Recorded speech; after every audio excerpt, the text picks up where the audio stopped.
시간은 3분입니다. 네, 우리 신동욱 의원이 많이 긁히셨나 봐요.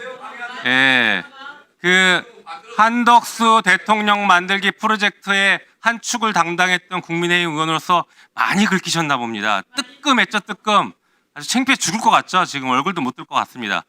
자, 이거는 제가 지금 문제 제기한 것은 분명한 녹취록이 있고 계약서가 존재했고 그리고 명함을 주고받았고 계약금을 입금한 내역까지 제가 보여드렸습니다. 그런데 이게 어째서 소설이냐고요. 본인이 후원회장이라고 소개한 내용을 했지 제가 후원회장이라고 했습니까? 본인이 후원회장이라고 얘기한 거를 녹취록을 그대로 틀었을 뿐입니다. 자, 어쨌든 간 중요한 것은 이 한덕수 대통령 만들기 프로젝트에 가담을 했고 대법원 조희대 대법원장도 거기에 동원이 됐고 국민의힘 동원됐고 한덕수 역시 그 플레이어로 움직였다는 것은 명확해 보이는 것입니다. 어떤 검은 손이 그 짓을 했는지는 밝혀내야겠죠. 국민의힘 지금 의원들 특검 수사 받고 있으니 그냥 간이 콩알만해져서 이런 비슷한 얘기만 나와도 바짝 긴장하는 것 같습니다. 많이 긁힌 것 같습니다. 그리고 제가 신동욱 의원에게 충고 하나 하겠습니다. 예, 국감장에서 그리고 상임위에서 상대 의원의 발언이나 상대 의원의 이름을 거명하면서 발언하는 것은 매우 지저분합니다. 참고로 21대 법사위에서 조수진 의원이라고 있었는데 그분이 아마 신동욱 의원 앉은 자리 그 자리에 앉았던 것 같습니다. 그 조수진 의원이 법사위에 오면 항상 동료 의원의 발언만 틀어놓고 아마 기자회에서 그랬나 본데 계속 동료 의원 발언밖에 얘기를 안 합니다. 그래서 그렇게 하다 보니 그 당의 최고위원이 되긴 됐어요. 근데 그 뒤에 어떻게 된지 아십니까? 22대 국회의원 안 됐습니다. 신동욱 의원님 좀 정신 차리시고 한 줌밖에 안 되는 극우 집단을 향해서 그렇게 하지 마십시오. 최소한의 이제 국회의원이 됐으면 동료 의원들에 대한 예의를 지키고 상대 동료 의원의 발언이 어땠다, 상대 옛날에 무슨 말을 했다라는 그런 언론 보도하듯이 하지 마십시오. 이 법사위에서 법적인 논쟁을 할 자신이 없으면 빠지세요. 뭐하러 여기 앉아가지고 여기서 뭐 언론 보도하시지 뉴스 하십니까? 도대체 여기 왜 앉아 계시는 거예요? 그러지 말고 그냥 나가세요. 아무도 안 말리니까 그냥 나가십시오. 그리고 빨리 특검 수사 받으러 다니세요. 특검 조사 이미 받고 오셨죠? 제대로 수사 받고 다니시고 특검 수사 대상이면 이 자리에 앉아 계시면 안 돼요. 법사위에 있지 말고 좀 빠지시기 바랍니다. 그냥 뉴스로 돌아가세요. 뉴스로 돌아가서 우리 의원들 마음껏 비판하세요. 거기 가서. 여기 왔으면 최소한의 예의를 지켜야지 자기 얘기를 하세요. 왜 남의 얘기를 합니까? 여기 와서. 준비한 거 있으면 자기가 준비한 건 얘기만 하십시오. 네, 박은정 의원님 신상 발언 드리겠습니다. 3분입니다. 윤석열 내란에 동조한 세력입니다. 국민의힘은 그런데 조희대 대법원의 쿠데타에 대해서도 지금 비호하는 발언을 계속하고 계세요. 그런 점을 지적하는 국회의원의 발언에 대해서 신동욱 의원님께서 윤석열 검찰의 가혹 수사로 목숨을 잃은 피해자, 목숨을 잃은 사람들에 대해서 국민의힘이 제대로 그 문제 제기를 하신 적이 없어요. 윤석열 검찰, 윤석열 정권의 그 가혹했던 내란 정권에 대해서 신동욱 의원님이 하신 발언들을 제가 소개해드리겠습니다. 2025년 2월 10일 국민의힘 비대위 백불에서 계엄이 정당했다고 믿는 시민들이 있을 수도 있지 않나. 2025년 2월 11일 신동욱 의원님이 지금 그거 있을 수 있는 얘기라고 하시네요. 2025년 2월 11일 채널A 정치 시그널에서 12.3 비상계엄은 대통령 통치 행위인데 일방적으로 탄핵을 서두르고 있다. 계엄이 정당했다고 믿는 시민들, 일방적으로 대통령 통치 행위인데 일방적으로 탄핵을 서두르고 있다.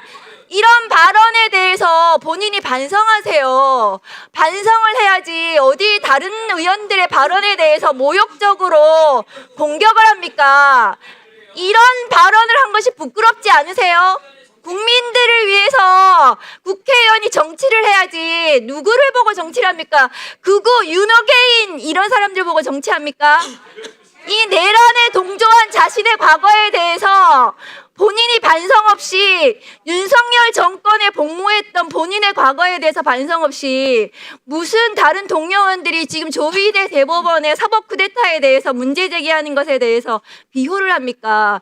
국민의힘은 정권을 절대로 잡아서는 안 됩니다.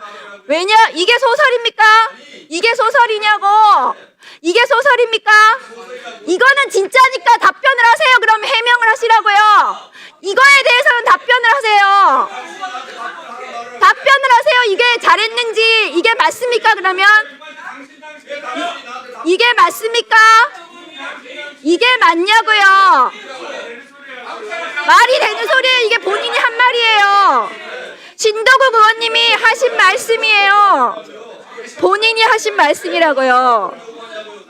이게 맞는지 반성을 하시라는 말입니다. 반성을 하셔야지 본인이 이거에 대해서 반성도 안 하시면서 왜 조희대 대법원의 사법 쿠데타에 대해서는 눈 감고 윤석열 정권의 저 내란에 대해서는 눈 감고 윤석열 검찰의 가혹 수사에 대해서는 눈 감으면서 누구를 네, 다음 질의 순서는 박균택 의원님 질의 순서입니다. 아니 왜 제가 조용 좀 해주세요. 제가 발언하려고 왜 떠듭니까? 국힘의원님들은 네, 박균택 의원님 그냥 방송은 나가니까 진행해 주세요. 질문하겠습니다. 그냥 진행하십시오. 진행하겠습니다. 네. 다시 좀 시간 좀 넣어주십시오. 네, 우리 시간을 넣어주시고. 법원행정처장님 예. 많이 힘드실 것 같아서 다른 부서장님들께 질문을 좀 하겠습니다. 오늘 너무 고생 많으십니다. 우리 윤리감사관님, 예. 최진수 감사관님 질문 드립니다. 지기현 판사 감사 진행하신 것 맞습니까? 예, 맞습니다. 감찰 결과 4개월에 걸친 감찰 결과 직무 관련성이 인정되기 어렵다는 결과를 내놓으셨습니다. 예. 그런데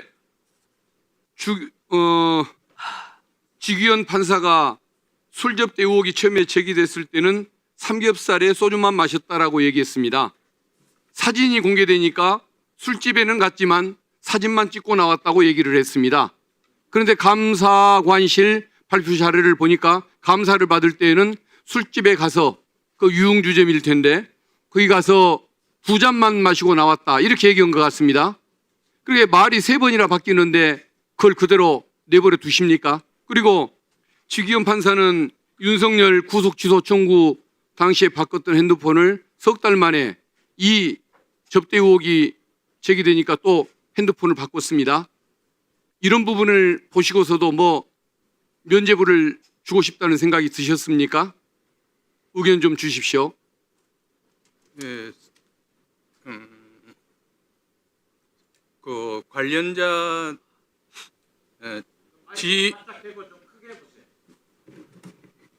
지모 부장님하고 그다음에 이제 관련자가 윤모 변호사 그리고 이모 변호사 이렇게 3명이 있었어요. 그러니까 결론만 말씀해 주십시오. 그러니까 직무 관련성이 없다 이 말씀 아닙니까? 3명의 의견 진술이 일치했습니다. 그래서 그 의견에 일치된 진술에 따라서 3명의 의견이 일치해서 이제 그렇다는 취지로 말씀하시는 것 같은데 예. 지기현 판사 스스로가 3번에 걸쳐서 틀린 말을 해야 되는데 스스로가 불신과 의혹을 초래했다고 보면은 그렇게 쉽게 넘어갈 일은 아니었을 것 같고 차라리 공수처의 수사 결과가 나온 뒤에 최종 판단하겠다라고 좀 더 적극적으로 뒷부분을 가능성을 열어놓으셨던 것이 더 옳은 것이 아닌가 싶습니다. 저희들도 그렇게 이야기했습니다. 현 상태, 예. 현재 나온 증거 하에서는 예, 징계 사유를 알겠습니다. 반증하기 예, 예. 어렵다. 그런데 이제 전 국민적 관심사가 있기 때문에 알겠습니다. 나중에라도 좀 더 정확한 결론 내주시면 예, 예. 좋겠습니다. 엄정하게 처리하겠습니다. 이동원 양영 위원장님께 질문드리겠습니다. 오늘 고생 많으십니다. 공중협박죄가 올해 3월에 신설됐습니다. 징역 5년 이하 또는 2천만 원 이하 벌금에 처하도록 되어 있습니다. 그런데 이 공중협박죄가 신설된 이후에 법원에서 첫 판결 나온 게 겨우 벌금 600만 원이 선고가 됐습니다. 그러니까 그 사제 폭탄을 만들어서 40분간 불특정 다수의 대중을 상대로 위협적인 그 협박 범죄를 저질렀는데 죄책은 가볍지 않지만 사제 폭탄이 조작했다는 이유로 벌금 600만 원을 했던 건 좀 수긍하기 어려운 것 같습니다. 그리고 또 법무부에서 받은 통계를 보니까 그 공중협박죄 시행 이후에 6개월간 59건의 사건이 접수돼서 그 많은 사회적 혼란을 일으켰지만은 구속된 사람은 딱 2명밖에 안 된 것 같습니다. 아직까지는 우리 양영 위원장님께서 그 여기에 관여하신 바는 없지만 좀 이 사회적으로 큰 해악을 가하고 또 공공기관을 마비시키는 이런 행위에 대해서는 좀 신속히 양형 기준을 엄정하게 좀 만들어 주시면 어떨까 그 생각이 좀 듭니다. 어떻게 생각하십니까? 국민들이 양형에 대해서 가지고 계신 건전한 상식을 재판 현장에서 반영할 수 있도록 양형위원회는 최선을 다해서 객관적이고 공정한 기준을 만들도록 노력하겠습니다. 예. 그런데 이제 실무를 접했던 제 입장에서 보면은 양형위원회가 양형의 편차를 줄이는 것, 이 부분에는 기여를 좀 많이 하지만 어떤 그 양형이 국민의 정서에 부합하는 쪽으로 조정이 되는 것, 이건 좀 잘 안 되고 있다는 평가들을 많이 법조인들도 하고 저도 그렇게 느끼는데 그 문제점은 인정하십니까? 국민의 법상식과 재판에서의 정해진 양형이 차이가 있다, 이런 지적들은 종종 듣기는 합니다. 그런데 이제 양형위원회가 구체적 양형 과정에서 규범적으로만 양형을 할 수는 없는 것이죠.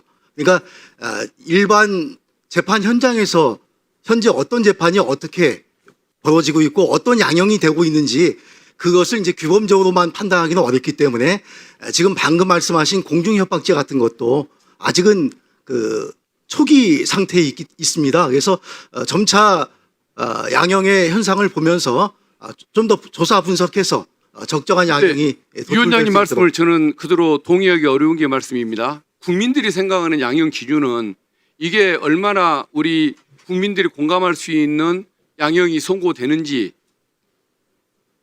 피해자 구조의 문제라든가 피의자의 뭐 감정 문제라든가 사회적인 공감이라든가 이런 모든 면에서 적정한 양형이 선고되기를 기준이 제시되기를 원하는 것이지 기존에 선고되어 있는 형량의 평균을 내 가지고 어떤 편차를 줄이는 데에만 목표가 있는 것은 아니기 때문에 조금 그 어떤 저 지도적인 목표 이런 것들도 좀 생각해 주시고 미리 선도적으로 먼저 기준을 좀 제시해 주는 노력도 좀 해 주시면은 저는 국민들이 더 좋아하지 않을까 싶습니다. 예, 그와 같은 점도 유념하겠습니다. 예, 감사합니다. 그리고 스토킹 범죄에 대해서도 보면은 지금 그 조금 이건 역시도 법원의 양형이 관대하다는 시각이 좀 많은 것 같습니다. 이게 방치가 되면은 시간이 지날수록 강도 그리고 또 빈도, 위험성이 더 높아지는 이런 특성이 있기 때문에 초기 대응이 좀 많이 필요한 편인데 보면은 잠정 조치 그 4호 결정률이 평균 그 44%밖에는 수용이 안 된다는 의견들이 제시가 되고 있고, 그리고 그 스토킹 범죄에 대해서 양형 기준은 제시가 돼 있지만은 그 실형 선고율은 20% 안팎에 불과하다. 대부분이 집행유예 이하가 선고된다라는 불만들을 많이 얘기를 합니다. 그래서 스토킹 범죄에 대해서도 아까 말씀드린 것처럼 좀 지도적 기능 이걸 좀 수행할 수 있도록 좀 더 관심을 더 가져주시면 어떨까? 좀 적극적으로 좀 예, 그 좀, 말씀 감사합니다. 이끌어 주시면 고맙겠습니다. 예, 그런데 다만 이제 저희가 고민스러운 대목이 거기에 있습니다. 양형 편차를 줄이는 것과 국민적 관심을 반영해서 적정한 양형을 도출하는 것이 이제 저희의 기본 임무가 될 텐데, 국민의 기본적 양형에 관련된 법 상식이 있지 않겠습니까? 그것을 객관적으로 이제 저희가 수치화하기가 상당히 어려운 점이 있어요. 그렇기 때문에 일단은 기본 양형을 조사해서 분석하는 것을 간과할 수는 없습니다. 다만 말씀하신 그 부분 아직까지 저희가 국민들로부터 신뢰받기 위해서 많이 부족한 부분이라고 생각합니다. 앞으로도 노력해서 국민의 법 감정이 적절하게 반영될 수 있도록 노력하겠습니다. 네, 수고하셨습니다. 다음은 곽규택 의원님 질의